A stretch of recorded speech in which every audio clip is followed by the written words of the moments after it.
Bonjour tout le monde, ange médium des Balkans. Bonjour les filles, les garçons, les nouveaux, les anciens. J'espère que vous allez bien en ce beau dimanche qui est calme chez nous. Là ça va, il fait pas trop chaud, j'ai envie de vous dire, mais c'est que le matin et le soleil commence à peine à se lever, mais il est voilé. Et pourquoi il est voilé, à votre avis? Je vous le donne en mille, je ne sais même pas si vous allez le voir à la caméra, tellement que c'est crème, blanc, c'est pas bleu, voilà, vous voyez, il y a des traces déjà de beau matin de partout, voilà, quadrillage total et absolu. Donc, c'est blanc laiteux, ce n'est pas bleu. Alors aujourd'hui, le thème de la petite capsule, eh bien, ça va être concernant les agriculteurs et les éleveurs aussi. Parce que c'est vrai que ce n'est pas une surprise, hein, qu'ils ont beaucoup de mal on va dire, à perdurer dans le temps, à survivre. Je vous avais prédit que plus il y aura de mauvais temps, c'est-à-dire d'inondations, de grêle ou de sécheresse, et plus les agriculteurs allaient être, on va dire, impactés par ce temps, cette météo qui devient folle. Et donc les prix vont flamber, notamment les prix, vous l'avez vu, du blé, il me semble, hein, qui a commencé à grimper, parce que les récoltes sont détruites, tout simplement. Et donc aujourd'hui, le thème de la petite capsule, ça va être les petits, et je parle bien que des petits éleveurs et agriculteurs, vont-ils réussir à tenir dans le temps? Parce que c'est vrai que je vois encore une fois énormément d'agriculteurs et d'éleveurs dans la difficulté.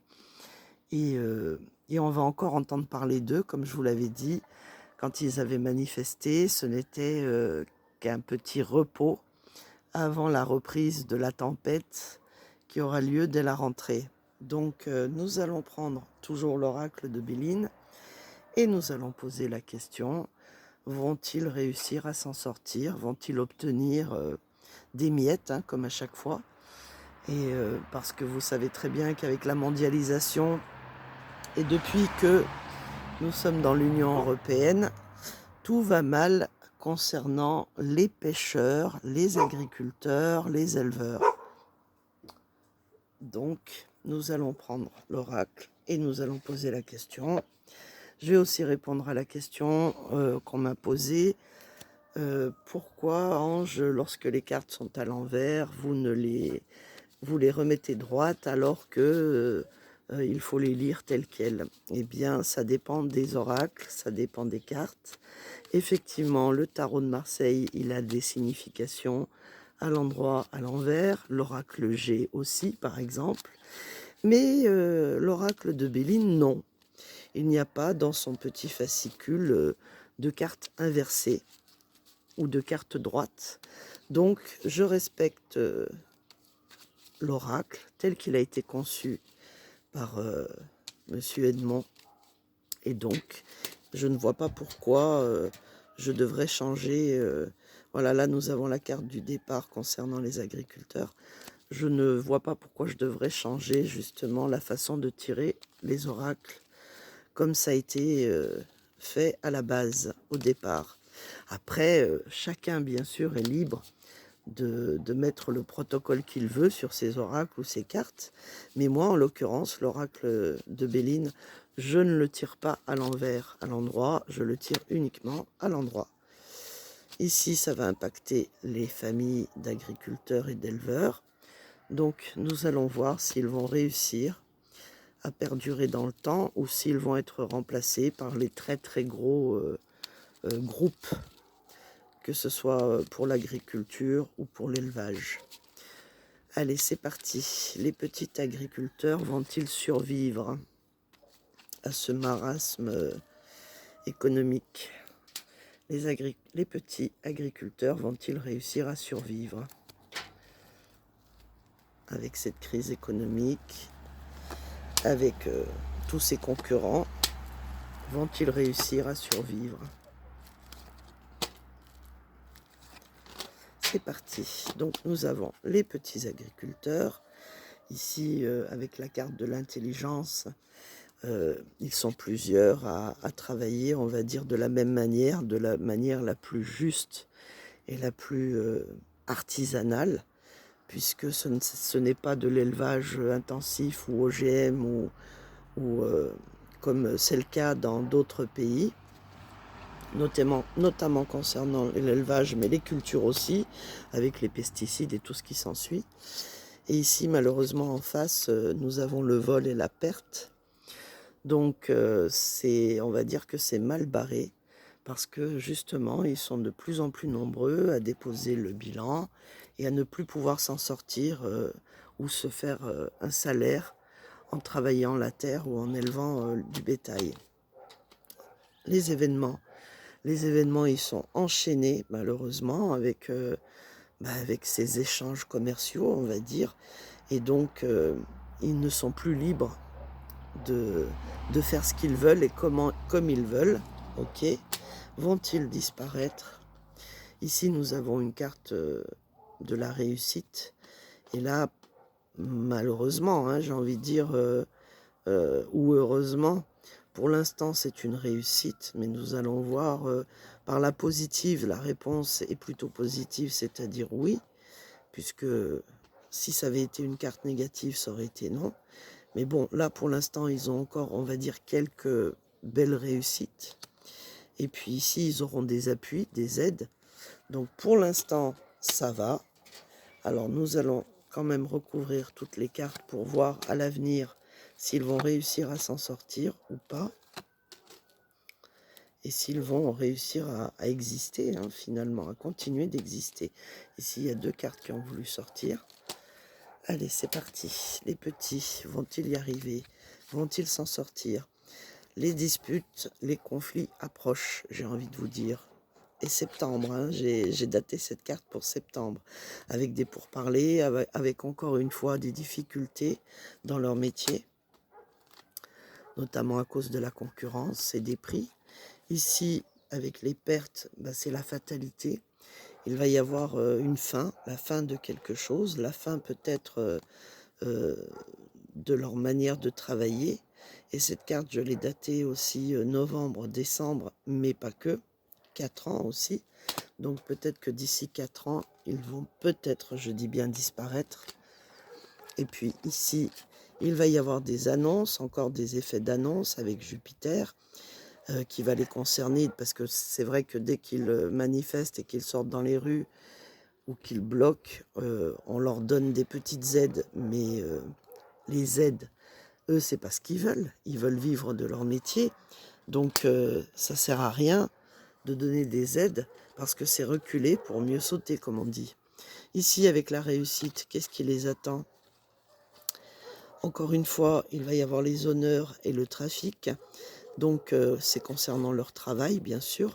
Ils vont, j'ai envie de vous dire, je vais rester positive et vous dire, ils vont encore pouvoir durer quelque temps, parce qu'on va justement leur proposer quelque chose.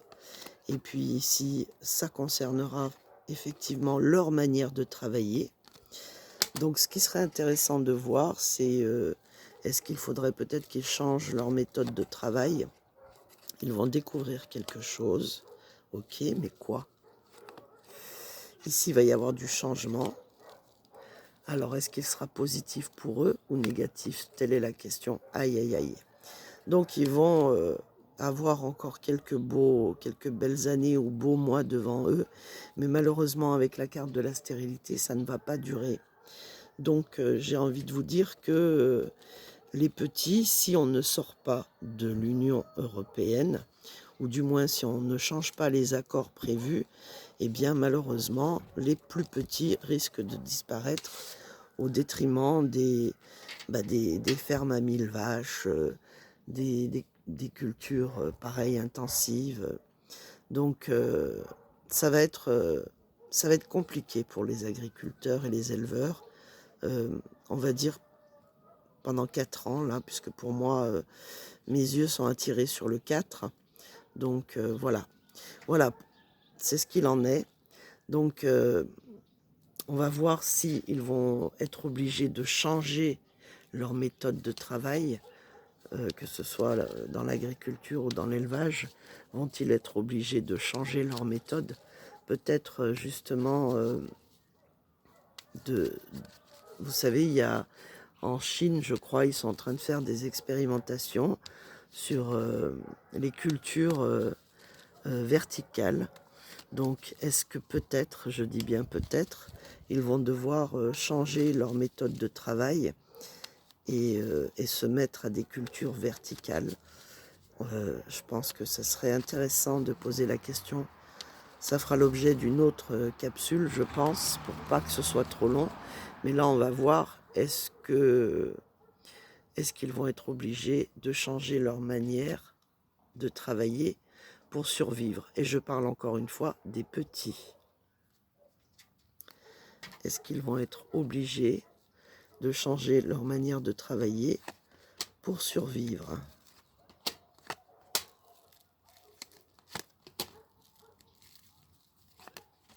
Allez, c'est parti. Ici, nous avons la stérilité. Ça va être compliqué de changer leur manière de travailler s'ils ne gagnent pas bien leur vie pour pouvoir investir dans de nouvelles technologies ou manières de travailler.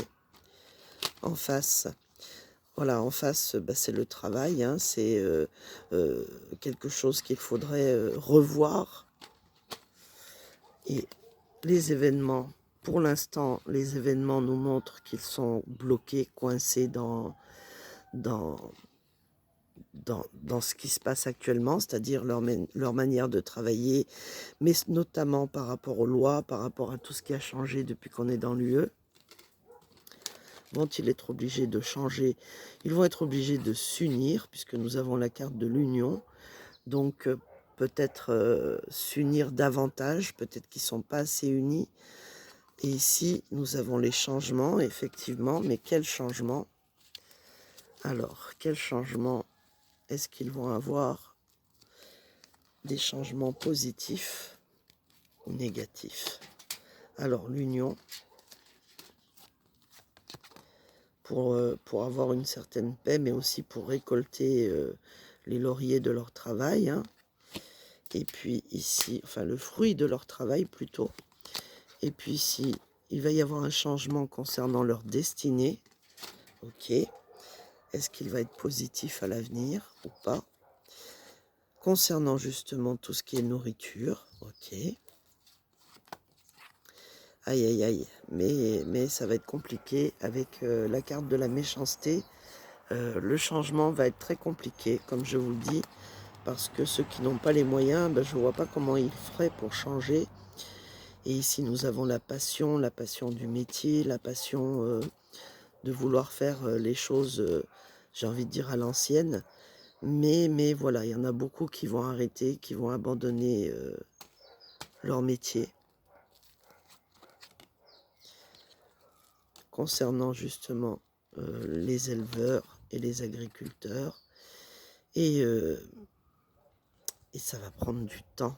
Les changements vont prendre du temps. Et pendant ce temps, qui va être assez long, il y en a beaucoup qui vont mettre la clé sous la porte.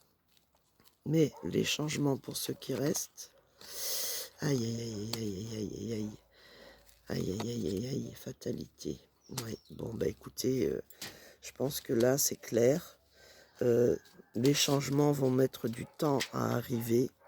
Et beaucoup ne pourront pas résister justement par rapport à la concurrence. Voilà, je ferai une capsule pour voir si les nouvelles méthodes qui sont déjà, on va dire, en train d'être testées en Chine ou au Japon, je ne sais plus, avec notamment, par exemple, hein, la culture verticale. Il faut moins de place, moins de terre, moins d'eau. Est-ce que c'est ça l'avenir des agriculteurs déjà, pour commencer? Et puis les éleveurs, ma foi, je ne vois pas trop comment arrêter l'élevage intensif. Voilà les petits loups, sur ce, je vous fais des gros bisous et je vous dis à demain. Bisous!